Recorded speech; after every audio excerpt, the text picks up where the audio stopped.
Okay, we're back. I did say that we tend to talk a lot, so yes. And it is hard to rein TJ in sometimes. So,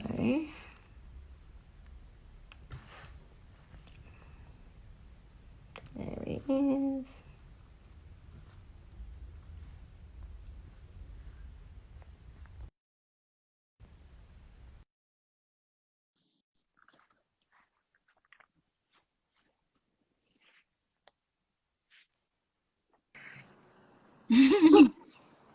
So I think my goal for this hour will be to Is be answer quiet. some questions. Yeah, Yeah. answer questions and I just was like, be. I'm happy with you talking, but yeah, I'm like, I'm just gonna, yeah, I'll let you go. Um, so someone wants to talk about the new album. Yeah, okay. Um, so we're talking about Full Virgo Moon Yeah, and the amazing artwork that was done by my friend Nona. yeah. No, no, she's great. Mm-hmm. And I was thinking too, and then um, Ellen Rogers, my friend in the UK, Yeah, yeah. She's done an album before. did the sex cover. Yeah, yeah. Um, yeah, so Absolutely great, fucking artist. Period. yeah, yeah. Like just amazing. Nona's stuff is just getting incredible and more incredible. Some of the shit that she's like doing is just so good. Yeah, It's for like, me, it was like I saw it. Those. It's funny you mentioned Ellen Jane Rogers as well, like yeah, her art as well, because it was like mm, when I saw that, I would go, "That's the cover." I just was like gobsmacked with yeah, like that is the cover, and I didn't alter it. And it was sort of the same thing when I saw Nona's, I guess, work with these sort of these night specters. I have sleep paralysis yeah, experience and stuff, but like it was the same feeling. I go, "That's the cover." And I just didn't yeah, want to change it. But it's not to like amplify, that their voices are amazing. They're already doing such great work. mm, yeah. But It's it's just, just the right work for the album. yeah, they just work really well. Like work They really yeah, well they with what you're mean they doing. mean something. I think both of them as artists mean what they're saying. They're, Yeah, it isn't just vacuous, like sort of empty aesthetic rhetoric garbage. yeah, It yeah. doesn't. It's not empty. There's No. something there to be beheld, and I think you know I'm not conscribing it. I'm not turning it into what I'm doing. I, Mm. I don't. I don't think so. I think they're bigger than what I do. And Yeah, yeah. honestly, like I'm happy to like have them be part of what Part of it. part of Yeah. what I'm, yeah, and I don't, I don't feel like I amplify their voices at all. Actually, I think No, that, no. They do no, a pretty I damn think, good job yeah, what they do themselves. is so already so loud, Mm. and it's Yeah, already so yeah. good. Yeah. I'm just like another fan, when I see that, Yeah, I just go, yeah, fuck, and you see it. Because amazing. I remember when you saw the Ellen image and then you Yeah. asked me about it and I was like, yeah, I'll just ask her. Wait, which And I'm one? like, the one on the sex Oh yeah, yeah. album. Obviously, you helped me with, yeah, Yeah, we're getting that one. Um, yeah, yeah, yeah. but You, it was yeah, just yeah, because they perfect. didn't know who to talk to about that, and you had Yeah. featured it. But literally, when I saw that on your blog, I stood up, like I was basically at home, and checking emails or checking social medias, and I saw what it was in the morning, and I stood up and I just go, "Fuck, that's the album cover." Yeah. Yeah, and it worked out. Sweet. Worked out Ellen really Jane Rogers, well. she's amazing, amazing, an amazing human being. Yeah. Amazing artist. Yeah. And she's just really sweet and really quite lovely It's funny that human. I didn't really draw a parallel between her and Nona. I guess Yeah. they are women artists, so I guess I missed that. But no, they're both really good. Yeah. They have like a different vibe, but also sort of Clearly different. like, Yeah. like a very different style, but like both very loud, like, um, Well, for me, it was I'm just like honored that they would be willing to lend their artwork to what my artwork is, and not, you know, yeah, and not be, yeah, of course, like wonderful artists, you know, just, yeah. yeah, I mean, Nona and, you know, both Ella Jane Rogers, they're just, it's out of Great this world. ladies. Like it's something that you can't really put your finger on, you know? Yeah, That's what yeah, makes me want to put it on the album cover. It's just, and to unadulterate it, you know, to not touch it that much, to not like yeah. cover it with, to not A change whole it. bunch of other shit. Yeah. Yeah. Yeah, I because was it's so good. It's so good as is. yeah. So Yeah. what is, I guess, for the people wanting to know more about full Virgo moon, Yeah. how would you say, what's the kind of evolution transition from music to make war to, and then coming to full Virgo moon? Like what changes in that time, and what, in terms of informing the album and stuff. Like I feel like it's a little bit I feel like music to make war to was a bit like harsher, and a bit heavy. Yeah, I love it. Like, and then this one kind of dials it back down again. Well, the idea was that I would always do a more acoustic album in between music to make war to and what I consider to be the final album for my band, you know. So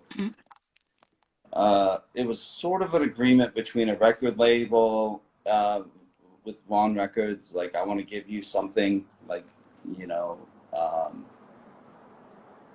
something really personal. And like, the thing about full Virgo moon that people should understand is that it's incredibly personal. Like, there is no other person involved in that. Like, there's no one else, you know, mixing it. There's no other players. It's like fucking just me to that thing, you know. Yeah, And music to make war to, it has more like people on the way to that final outcome, you know. So yeah, there's like a engineer, there's a mixer, you know, the engineer's Joe Renicky, you know, then there's the mixer, you know, Randall Dunn, and then there's like mastering, and you know, and then it goes to the label, and then there's all the yeah, people that played on it, like, yeah, and that it's a host of people to make an album like that. It's not like a small feat. That's like at least 20 human beings. The difference yeah, between those albums is that, like, there's a cast of people playing on an album like Music to Make War To, and there's no one. There's me, one, just you. Yeah, to make that album, and that's why it sounds so starkly different. Like, that's why they just can't be like compared, you know. yeah, Um, uh,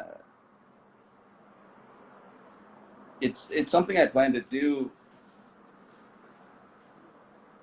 in a way to appease, like I said, like a label. Like, I wanted to give something to the label that I was working with for years, like the German label I've been working with forever, yeah, on records. I love that record label, and we had spoke about this, and I talked about returning to Deus Records, you know, which is a great record label, absolutely great record label.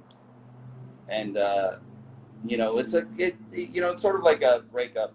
You know, you're telling somebody, hey, you know, I want to do this instead. You know, and yeah, it's not because you don't like some. It's a very prickly. You yeah, know, it's not something even that's set in stone at this point. There's no contract or anything. But yeah, that's something we talked about for a long time, and so that's what that record represented. I wanted to do something that was more, you know, return to roots, like just me and no one else involved, and see what it does. Like, I felt like I could write songs. Like, I always feel like I could write songs. yeah.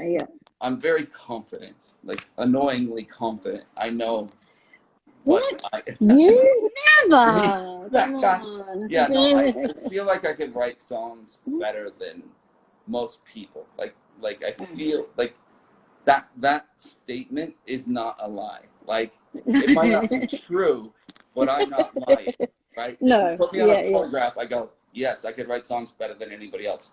Is it yeah, true? Maybe not, But do I believe it? Yes, I do. Yes. Yes. So, I mean, I'm not afraid to make an album at any level, whether it be just me or with a bunch of people, or, you know, whatever, however you want to stack that up.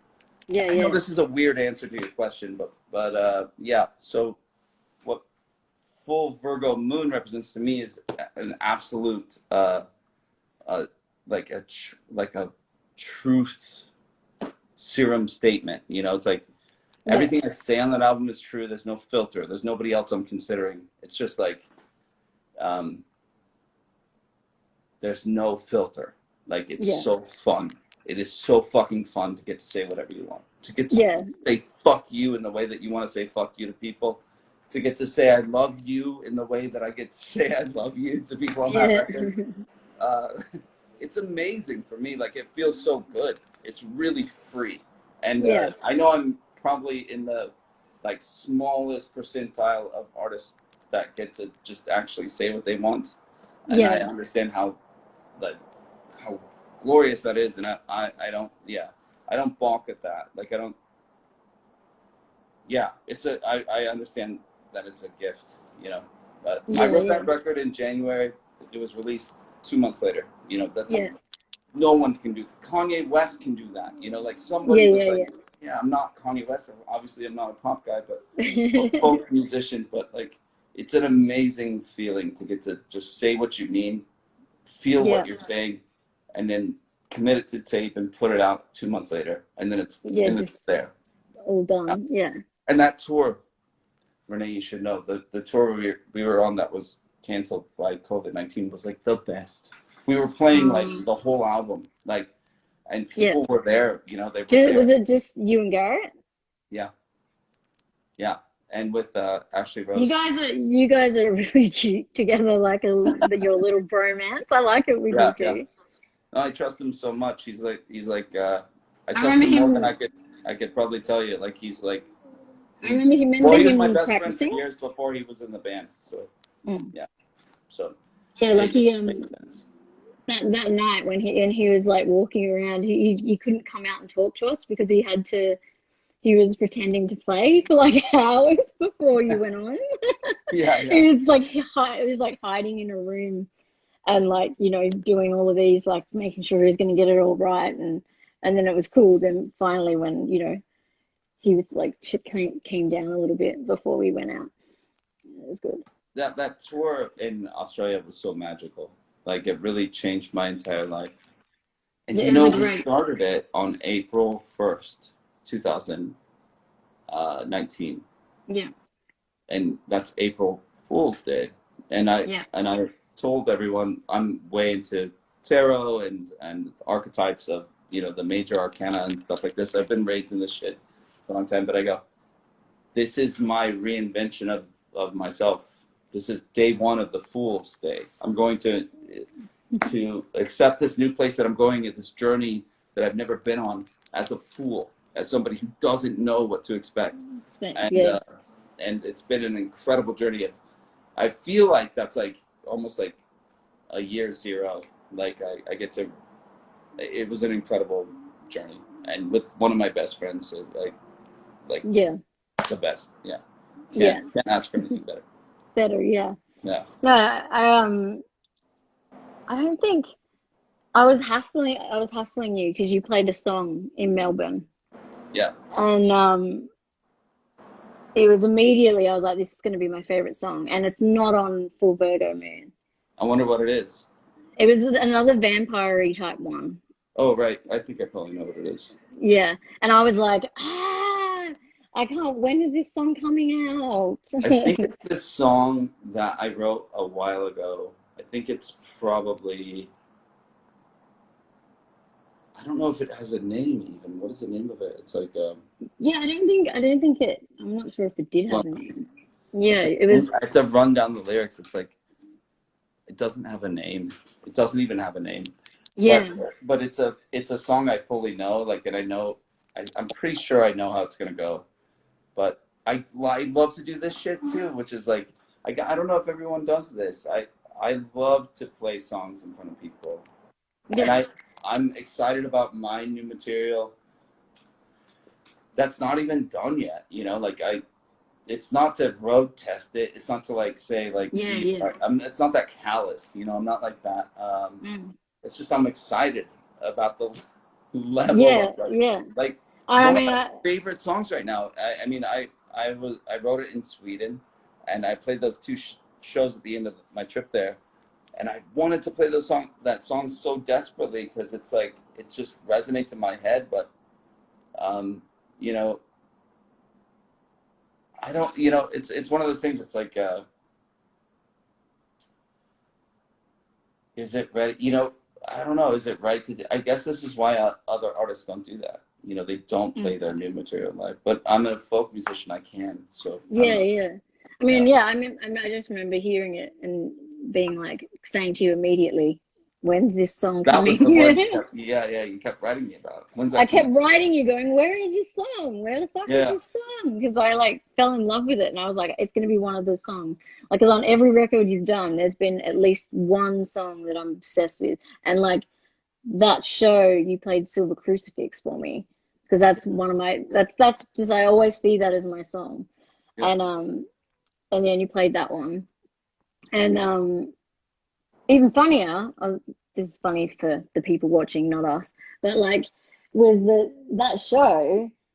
Remember, we actually sat down and did worked out what you did your actual set list, No, I don't right? remember. You literally, Oh yeah, before the show, before the gig. yeah. Because I had to do that. Yeah. Yeah, and you were like, what do we want? There, What do we I want? think what's his name was there from White Horse. Yes. Fuck, I'm No, spacing on his name. Red beard. yeah, yeah. You I know, know what you mean. He's singing from Whitehorse. I've fucking forgotten the name as well. fucking spacing his name. Anyways, like there were some friends there, and we were at that like garden above the venue. That one. Yeah, I do remember that. You know, there's a thing about these songs. Like, I mean, I love writing songs. Like, I just love them. I love songs. Like, I don't want them. I don't want to own them. I don't want to like hold them too close. I want them to be like just to exist. That's good enough for me. Like, Yeah. That not to they're get out the there. money from him. You know, I'm not starving to death right now. You know, I'm not dead. How much money do I need? Yeah. You know, this is a real question that people should ask. Like really, people should ask that write songs. What are you doing? Are you Yeah. are you trying to change the world, or are you trying to fucking are you trying to eat? You know, and I think that like that territory I'm super used to. Like I've had a successful business in a different thing. You know, I came from absolutely nothing. You know, I was the poorest you could imagine kind of person. Um, four or five people in a 1-bedroom apartment, you know, like kind of level up Yeah. poor, you know, yeah, like not like a fucking fun, oh no, like a not cool kind of fucking poor. Like Yeah. Yeah, exactly. I'm not here for money. If I was here for money, I would be doing something else. I wouldn't be doing this. Like I'm doing this because I love it. You know, I love writing songs, and I guess that's what I challenge my peers to. I ask them sometimes. I'm like, why are you doing this? Like, Yeah, what's your like? Why are you what's your doing? end game? You know, you want fame because that's bullshit.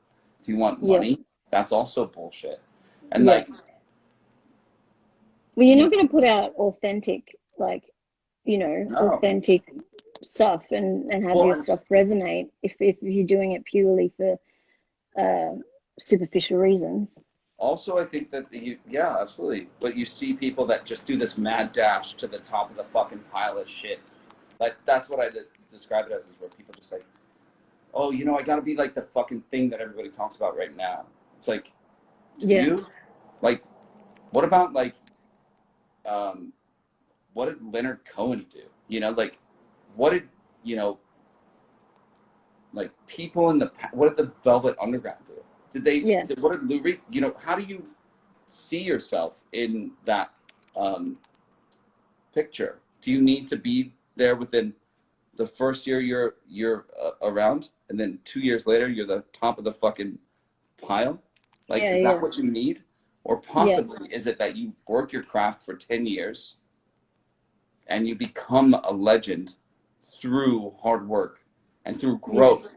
How the fuck is that not a story? When that is the story. Like the people that we cherish the most go through a long form transformation, not a short form one. They don't massively do it in a few years. That's quick garbage. We don't know who you are. We can't trust you, right? Yeah. You look at David Bowie. Look at, you know, anybody classic. You look at them. It takes them years to reach the point that they're at. You know. Yeah. Yeah. And especially if you're talking about magic, if you want to include the occult into that, you know, and there's very few artists you can do that with. They don't do it quickly. Oftentimes they don't, and they lose a lot. You know, because if they rush in. Because the stakes are different. They're not just trying to like make. Look, if I look different, was younger somehow, I could make the garbage that everyone could want and within a year or two be the thing that everybody is attracted to. That shouldn't be the goal for any of my peers and contemporaries. They should be really thinking about the long journey, the long, like incorporating the spiritual, like weaving the spiritual narrative into it. You know, like It's like it's a lifelong thing. Absolutely, it takes years, at least 10, at least 10. Like no one's gonna get there within a Who couple was years. I was talking to someone about it. I can't actually. I think it was Mark Flanagan about Marianne Faithfull and how like Well, her she got voice. fucking robbed. Like, I mean, absolutely robbed. But like her, like if you go through her career, like from the start to now, and then there's like quite a few albums like that are where when her voice starts getting fully like super like Where she realizes raspy it. and amazing, and like it's like so fucking good. Like those albums are amazing, and You know, like she had this like Marianne Faithfull had this like terrible fucking stretch of time too, where she was just completely silenced, and in fact, like her songs were like considered dangerous. It's kind of a good thing and a bad thing, but like what was that one song she did? Sister Morphine, right? On her album, it got pulled, right? Yeah. Did you know that? Like on her album, they pulled it. They were like, "This is too extreme." But when the Stones covered it, it was just fine. It was just fine. And that I mean that sort of, there is misogyny. There is like fucking this bullshit. What's the thing? They also there is a thing. I would not say that that's not a thing. I would like clearly say, hey, that's an example of the thing that we don't like. The exact same song. She does it, it's not okay. They do it, it's just fine. What the fuck, everybody? Fuck is that? Yeah. And How's that okay? She did it on a later record, like when she's a lot older, she sings it. And it actually, she kind of sings it with this like raspy, like venomous to it. And it's like and you know, and I think the Stones ruined her, like, and I mean they even the whole thing as like a rich girl, and I think that is a bad position to come into, like to be around. And she was to be around those boys, you know, like they're gonna try and chew you up. Yeah, which they did, you know, and like they could have covered so many of us, like It's All Over Now, Baby Blue, like they did that as well on their album. Like it's just like it's like Mick Jagger just assumed that I'm dating this girl, so I'm just gonna take anything that she's ever written and fucking crazy would it and play it. I think that's like a really tough position for anybody to be in, like as a position of privilege, like wealth. When I talk about privilege, I mean that like being a wealthy person trying to contribute to songwriting. Yeah. Like, you know what I mean? Like, because so much of songwriting historically has been written by. Songwriting comes from like a place of folk music, blues music, country music, when all those things were intertwined and indiscernible from the other, right? So the way that we know country blues, it comes from folk music, which came from England, and then music that came from Africa that blended with like that's how it came to be informed. In the early, like very early, like pre rock and roll shit. Like Yeah, yeah. There was no discernment. Like it wasn't like race. That wasn't even a thing yet. It was called Yeah, yeah. country blues. It was just poor people music. It was Yeah. white and black people, influenced by folk music from Ireland, England, Scotland, and Africa. Yeah, yeah. It's crazy. And they eventually call it country blues.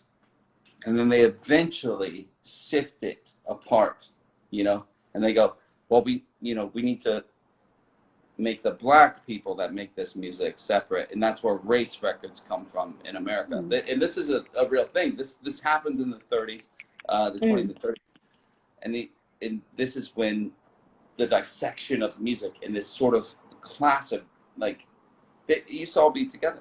It used to all be the same. Yeah. So if you're really wealthy, right, and you're coming down to talk about the people's music, which is what folk music actually is, and that's what country music is, and that's what blues music is. It's the people's music. You literally have no voice. Your voice is like muted because of your wealth and your privilege. Wealth, yeah. Yeah, and I think Marian Faithfull suffered by that because Yeah. not only was she a woman, which she doesn't have as much of a voice period back then, at all. Yeah. But because she's wealthy. And honestly, it's because she's wealthy.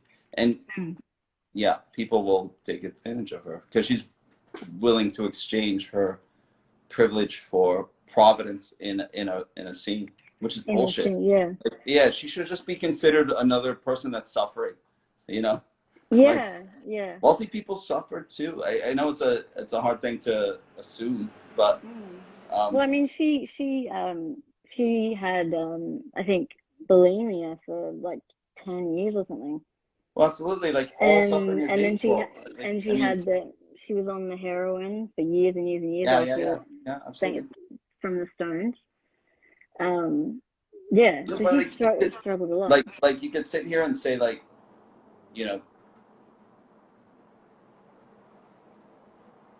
she suffered because she was whatever she was able to see what we couldn't see. She was able to see the thing we couldn't see. Yeah. And in order for us to understand it, to see it through her eyes, and this is so commonplace in American music that it actually makes me crazy that we all like like your voice is not as valid unless you have suffered more than other people. Like I really think that's we might be doing a discredit to ourselves in what it is to actually create music, because what I think it is to create music is very shamanistic, or not shamanistic, like not in the literal sense, but it's very magical what people can do, and that it doesn't really care about your class. Like it cares more about like your spirit. Well, and whom you are, like the soul and like what's inside. Yeah. And I think that doesn't really care for sort of like your conditioning. Like it's not nurture, it's nature. So certain and that's a crazy thing to say too. Like I think like some people are intrinsically born to create art, and you know who would agree with me? All the indigenous people here, that were originally here, they would say, yeah, that's how we sectioned out our population and made them shamanistic, or not shaman, they didn't use the word shaman, but made them the spiritual gatekeepers for our societies. They saw it at birth. There is, I think there's truth to it. And I think the next, like this whole like next couple of generations are just gonna like they're missing out on so much in terms of music. I feel like they're just being fed shit, and like they love the shit. Like I felt like when I was living in the UK, I found it really hard because it was all like shit and tech. It was just like rave music and techno and like shit that's like not. I couldn't relate to in any way. And I'd be like, I just want to go out and see like someone who's got something, like some lyrics that mean something, you know what I mean? And I feel like the next couple of generations to come are gonna like, we now look back on like all these people like Leonard Cohen and and Bowie and Right. You know, even fucking like I like really like Roy Orbison, like, you Yeah. know, shit like that. Like, and you know, all these generations coming now are not gonna have anyone of any people really at that caliber. I would So say that you know, you've encroached on an idea that's like inherently wrong. Like, mm-hmm. and I'm not. Yeah, I understand what you're saying, but you have to understand something. From our perspective, the thing we misinterpret is that the kids are wrong. That we somehow got it better than them. Yeah. Because our suffering was somehow deeper or more real than theirs was, and the people before us, they even understood better than we did. We did, That's all wrong. Like, the kids that are making trap music today are the right ones to make the music that express the feeling of the generation. Like, like the kids are certainly always right. Like, that goes without question. Like, it goes without question. Like, they're a reflection of their own society, of their own experience. And within the construct of their own experience, like the very brief, relatively new experience in it.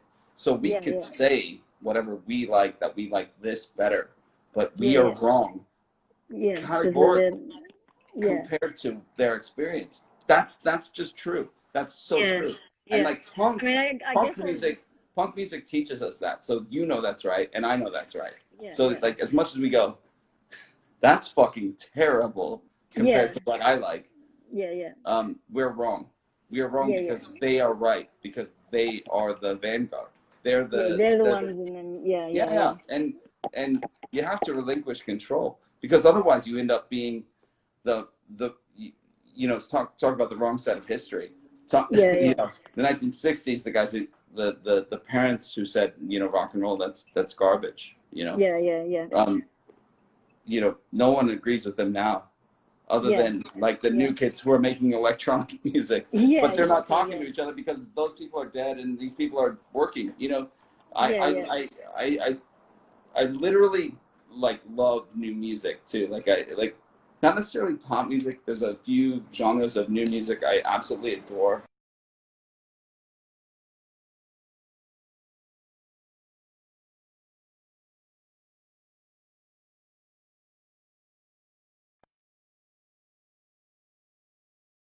Sorry, just pause for a sec.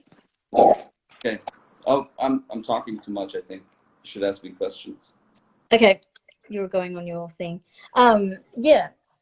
No, I totally see. This is why I like talking to you, because you always have another way of pointing something out, and it's like, like we think it's certain things are shit. Like, you know, sometimes when I see pictures of like Little Peep, and I think about people thinking that was like this shit. It's like, oh god.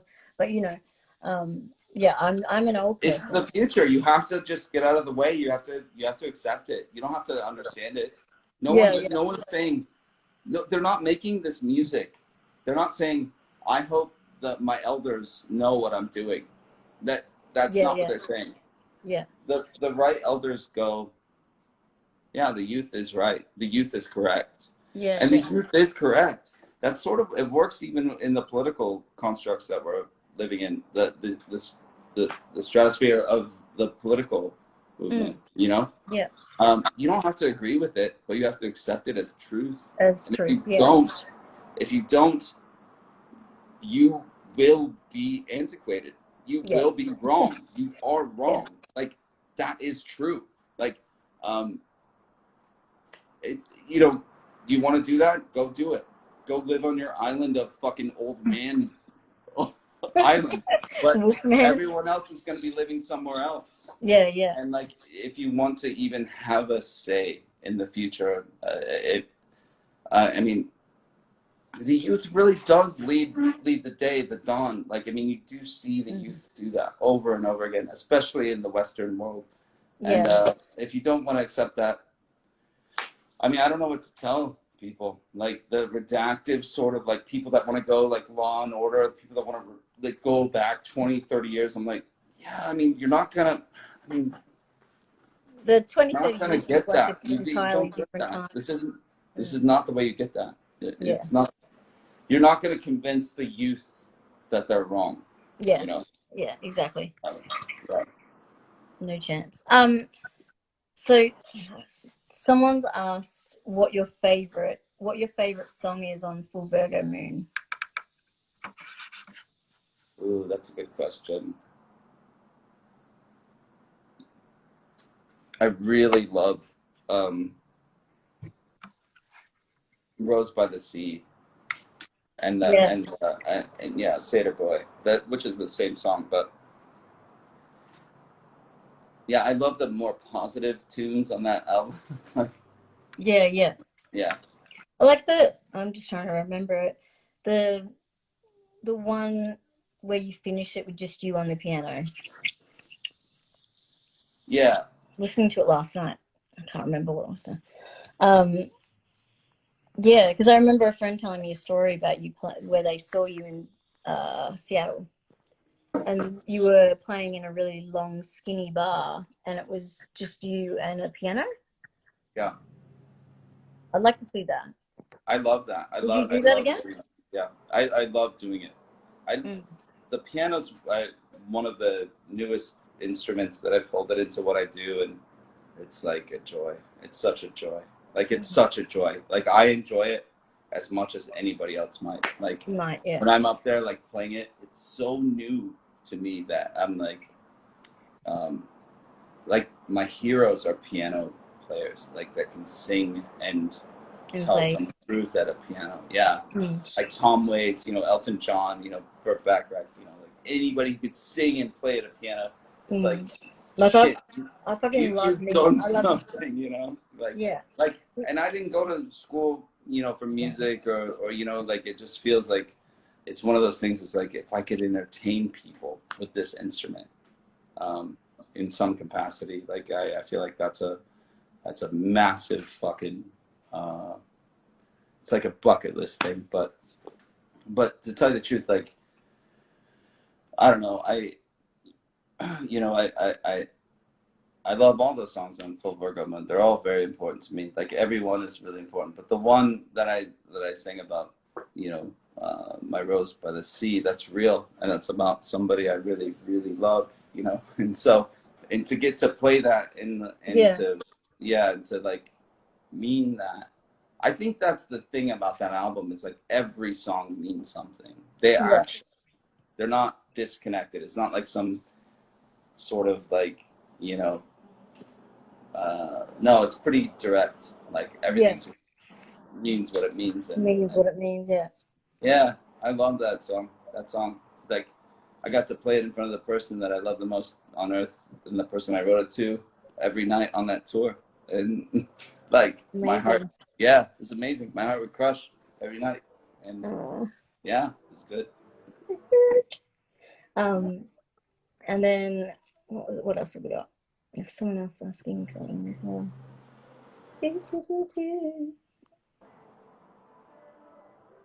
Someone was asking, like, just how, like, I'm being good at being quiet, right?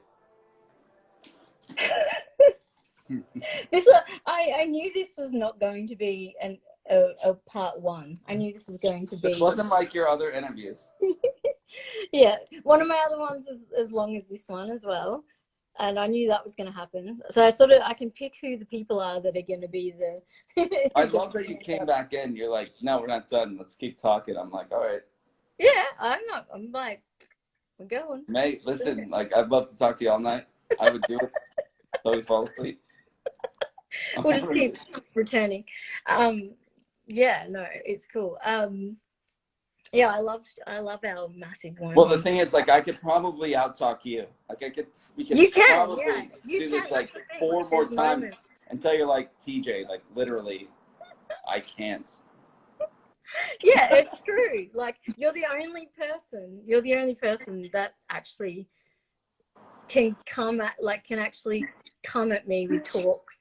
Like, yeah. I'm the person who, like, everyone's like, Renee, like, it's time for you to No, I'm the fucking Punisher. And then I'm you're the only other person who can rival me at talking. No, that's the thing. It's like, everybody is always like, oh, these Punishers. Oh, you go to a show, like, the people that need autographs, like that. And I go, I love them. I go, like, get them. Like I'd love to talk to them because I make them, they start by like saying shit. And then after a few minutes, they're like, they need to be released, you know? Into the world, yeah. And I'm like, I think- no. You've done this. It's sort of like a vampire. You know, you don't really let a Well, I was vampire, gonna say, like, it's like, are you allowed in? It's like, don't let me in, motherfucker, because I will destroy you. Like, you think you're a punisher? I'm the worst punisher. I do it to everybody I fucking know. Like, every single person. I don't fucking care. Have you seen the What We Do in the Shadows TV show? Yeah. Yeah, so you and I have a little bit of energy vampire in us. Well, you know, I take that with that's a bit of insulting. But it's also really funny because we can. And Do you know who it's a good thing do you know who Dion Fortune is? Dion Fortune. No, I don't think so. Yeah, she wrote a book called Psychic Vampires. Ooh. And to call us that is a bit insulting to me. Well, he's an energy vampire. That's where they got that idea from Right. Dion Fortune. Yeah. It is really funny though. It makes me laugh because I just think if you're gonna fucking take my vibe, I'm gonna take the vibe until you just wish you were dead. But I'm really good at. I love talking to people. You know, if you want to write songs, if you want to write songs, you better talk to people. Yeah. Enough to get to know whatever their fucking story is. Like, yeah. I think you did that in Dark Mofo too.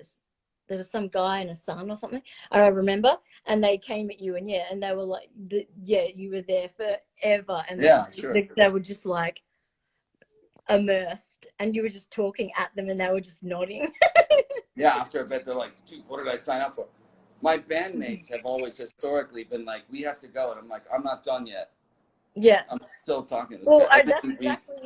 We get on the road, and then we go in to pay gas, you know, at the petrol place, and I go in and I go, what's your name, buddy? And he's like, oh, Chris. And I go, fuck, what's your life story? And my bandmates will be like, come on, get back in the van. Like, honestly, I don't care about, like, the stories are better. Like, do you realize how rare it is to get to talk to a human being, like, that doesn't fucking know you, like, that is interested in you, that thinks, like, we should be astonished every time we, like, cross paths with each other. That's, like, a notion for us to get to know each other. That's an amazing thing. And it's something that, like, I think most people consider to be dismissive. They go, well, that person doesn't matter, you know? That person was just my delivery driver. Or that person was just my cab driver or Uber driver. It's like, that person is your fucking existence. That's who you are. That person actually is part of your fabric of being. Yeah. Like, I think that's such an deeply interested. Yeah. That's such an Aussie thing, like chatting with all these, like, you know, all these different people. Like, when the first time I went to America, the very, very first time, the first thing I noticed was I would automatically smile at people because that's what I do. Out of, like, just like walking down the street, you know, if someone looked at you, I'd be like, "Oh, how you doing?" You know, like, whatever. You do that normally in Australia or no? Yeah. So if you, like, connect eyes or something with someone, you know, you smile or nod, or you'll be like, "How you doing?" Did you? Like, the first place you went, was it New York? No, it was LA, but New York was worse. Yeah. Okay, yeah. But, LA was better. like, yeah, I was gonna say we're like, why are you fucking smiling at me? Yeah. Like you're like a psycho. Like you're gonna go up and like, you know, pickpocket or something. Like, hey, listen, hey, they're not wrong, because like they have to deal with all those people, you know, like you. And I'm just you like, are the kind Australian that they couldn't possibly understand that I mean, you represent the, like, 1.0 0.001 percentile thing that they would encounter. You Yeah, gotta yeah. understand, like New York and both LA, I mean, they encounter a lot of fucking Crazy town. shit people. Mm. I mean, it's just so many people. Like, Yeah, yeah. It's like here, like, it's you know, so like many Americans. It's so many fucking shitty people. It's not their fault. The yeah, yeah. LA, It's like, they're nicer. You said they're nicer in LA than they are in New York. yeah, they were. You want Yeah. to know what the big difference is? What? Density. Yeah. So New York, everybody's piled on top of each On other. top, yeah. There's less opportunity to be kind. Yeah. But see, Then compared to LA, I struggle when everybody's because, like a little bit more spread out, yeah, yeah. you could like go like, I could be a little nicer to you. I assume the best about you. But in Yeah, New yeah. York, you literally don't, you're not given that opportunity. That Oh no, the like people are like, density almost fucks it pushing up. you out of the way, like Yeah. but for an Australian, like you just kind of walk slow, like you're just feeling, you know what I mean? Like I don't know. you're just I looking don't know what you around, mean. like I literally don't know. I mean, I'm an American. When I go to New this York, is what I mean though. Like for Australia, like we're not running, like sort of thing. So I mean, I'd be like, there I am, like, when the postman comes, I'm like, thanks, buddy, like, yeah. blah blah blah, like, really nice to the dude. And like, yeah, if I talk Have to you my been to Chicago? no. Okay, yeah, Chicago's some shit. Like Yeah. Well, Chicago's like I found it in England. Like I no. would try and talk to I people want and to tell they'd be you like, like a second about Chicago. Chicago mm, is like a murder place. Like I mean, mm, you like whatever you think you know, you don't know until you go to Chicago. Like New York and LA does not apply to Chicago. mm-hmm. I think also to understand all this shit, I mean, is to understand what it is to be American, Mm. And But the thing is, as soon as I opened my mouth, yeah, and the accent came out, and they go, hey, that's okay. oh, you're Australian. Yep, keep Yeah. talking. Like you're fine. They go, hey, that's fun. She's obviously foreign. But like, so I was in Chicago trying to hold a parking spot for a hotel. Yeah. This SUV full of like black kids rolled up. No big deal. I don't care that they're black. I go, hey, can't park here. Waiting for my boy to bring my car around, Garrett, on tour. And the guys in the car were just like, the fuck are you doing? Like, what are you doing? And I go, hey, yeah, I know it looks weird. I know I don't really belong in this part of Chicago. But I'm waiting on my guy, and he's going to park here, and you can't park here. Mm. That's just what's up. And the guy in the back seat rolled down the window, and he goes, are you a cop? And I go, no, I'm not a cop. But you can't park it. And he goes, and it was like almost a fight, Oh wow, yeah. Yeah. Like, I mean, it was like Chicago. You got to understand the thing about Chicago. Like, like you could know, like New York is nice enough, and LA is fine. Chicago, you could catch a bullet if you're not looking. Yeah. If you're not like aware of what's up. But they're nice enough guys, and they understood. Once I explained to them what was up, they were like, oh, okay, and they left, and then Garrett parked there. But the level of aggression and this level of like like willingness to fucking fuck you up. The American cities are fucking chaotic. Yeah, that was then. Yeah. That was back. Now they're even worse. Yeah. I honestly, I don't know. Like, I don't sit here and go like, I live in this city. This city's fine to me. It's like a fucking, I don't know. It's like a college campus. I don't know how to describe it. Yeah, it's nice. Like, people, are up in this autonomous zone. This place I used to have a warehouse. They all have like pillowy, soft fists. They're not like they're not raining hell down on people. They're not like yeah. It's quite kind. And there's other places in this country that are fucking nightmarish. My friends that live in Chicago will tell you this. Well, you know, so much more well informed than I am. They'll tell you how many people died last weekend there. Like, I mean, it's fucking insane. Oh, no. Chicago is like one of the fucking craziest places in our country. And no one really talks about it. No, I was gonna say no. We don't really hear that much about it. No, I mean, no. People like want to focus on like cops doing this and like, you know, or if they're on the other side, like black people doing this. Like, it's like, yo, people have been dying like categorically, constantly in Chicago, like Yeah. every day since for fucking ever. Yeah. Like, Just that's it. regardless of whatever fucking bullshit is going on. Like, I mean, it's constant. It's nonstop. There's so many people there. There's so much strife, and like no one's looking at it. Like it's a nightmare. It's a nightmare. Our country's a fucking nightmare. I'm leaving for a reason.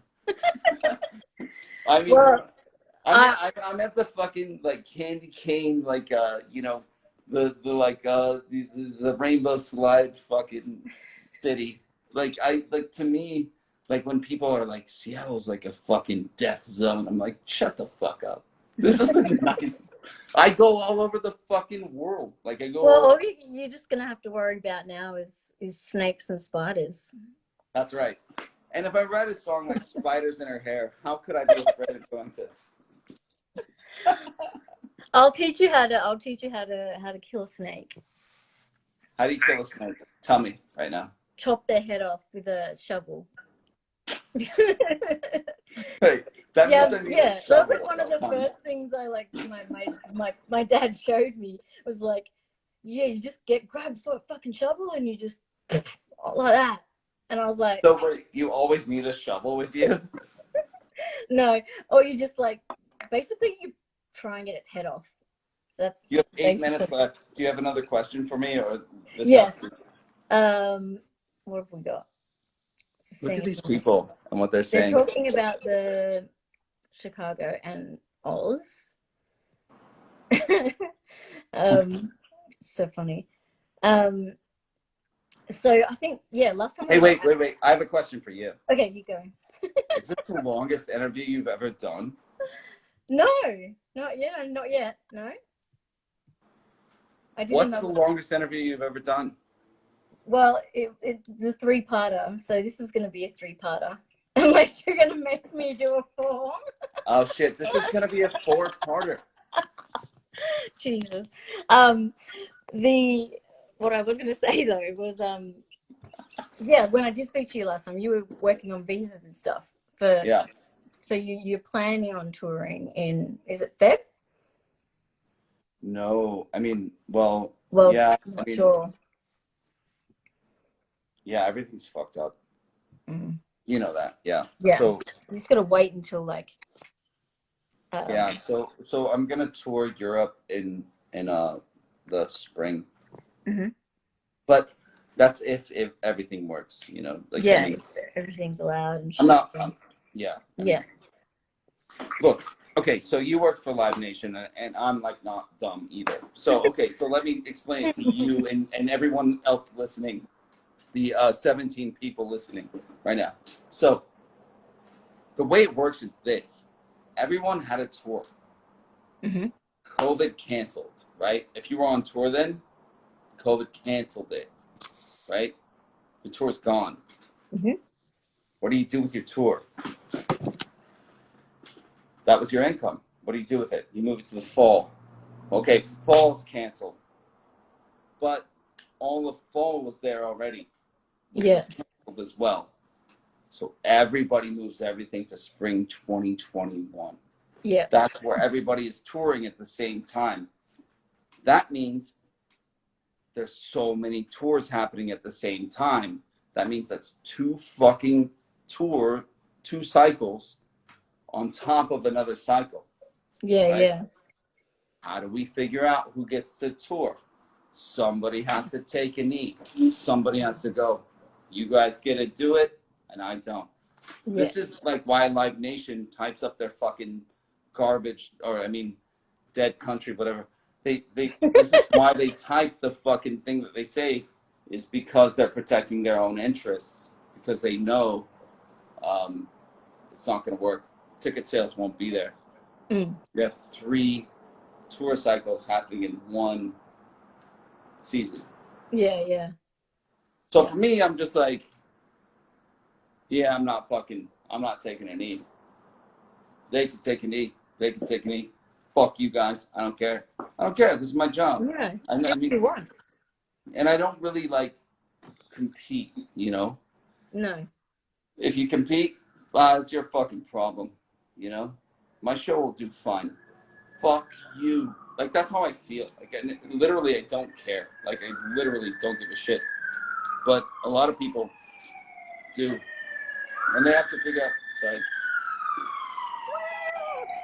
they have to figure out where they represent themselves in this climate, you know, how they speak to their base or whatever the fucking shit is. Could you imagine, let me just like put it to you this way, Renee. Could you imagine being a band that has no idea who your fans are, like has no idea what your connection is to them, like that is just like, fuck, like somebody else could take all those people away from me. That's like what's happening. That's the language of this shit, and no one's talking about it as openly as I am. But other than my agents, you know, and people, I will speak that I will be really, you know, I'll talk about this shit. Yeah. It's garbage. If you fucking are not all the way there, if you don't already have enough people that like love and cherish you, just take a knee. Shut the fuck up. Go back to your office job. Shut up. Get the fuck out of the way. Yeah. You know what I'm saying? Yeah. There's people that do this for a living, and there's people that care. There's people that care about what I do. There's people that I care about, you know? It's like, I care about them, you know? So, I don't know. The whole world could suck my dick as far as I'm kidding. Like, I'm not going to fucking, like, not tour. Like, yeah, there's no way I'm going to just, like. Well, it's not like, it's not like you're going to be, like, people who want to see you are going to be coming to see you. Like, absolutely. Like, it's be a competition to some, you know, big blah, whatever fucking bands. Well, there's bands that are like, you know, it's not even like that, though. Like, I mean, there is no other band that does what I do exactly. There's bands that, like, kind of they've shown up lately, and they do similar stuff very good. I will say that. Like, I'm talking about Orville Peck, you know, and I'm talking about, you know, me and that man, you know, Nurgle, Adam, who's a friend of mine. I'm talking about, like, you know, fools who show up who, like, go, like, I like what you're doing, and I want to do it, too. But it's not the fucking same fucking thing. Because they're not doing this. They're not fucking doing this. And, like, as whatever little that this is fucking worth, I'm telling the truth. Are they? I'm not sure, because they're not. They're not doing this. I'm just laughing because this makes me miss you so much, because you're just I'm just saying. Tell me the truth. We fucking lived that life. Did you fucking glass a guy in Berlin? I don't know. Tell me the truth. I will stand up on stage and I will fucking tell my truth. The blues is so fucking deep and so true that, like, I'm not saying they're not real fucking guys. They could be real guys. But I don't fucking know. That's what I'm saying. I don't fucking know. Because I'm saying I am this. I'm saying it here on whatever Instagram the fuck shit this is. Because I would say this to anybody. In front of anyone. Who the fuck would, like, do this exactly? No. I mean, fucking, if one of them did it, then I'd be like, all right, now you're in my fucking category. Now we're fucking colleagues. But until then, fucking stay over there. Stay in your lane. I mean, for real, what else could I do? I mean, I tell the truth in my songs. I mean, fucking, I'm singing the blues. Like, come on. You do. It's not like a poppy thing. And we literally have just gotten the 41 whatever second warning. So we are free to go now, or we can continue for part 4, because you just want to make a point. It's up to you. You know, I'll go again. You know I will. But that's the last one. And then that makes you the longest.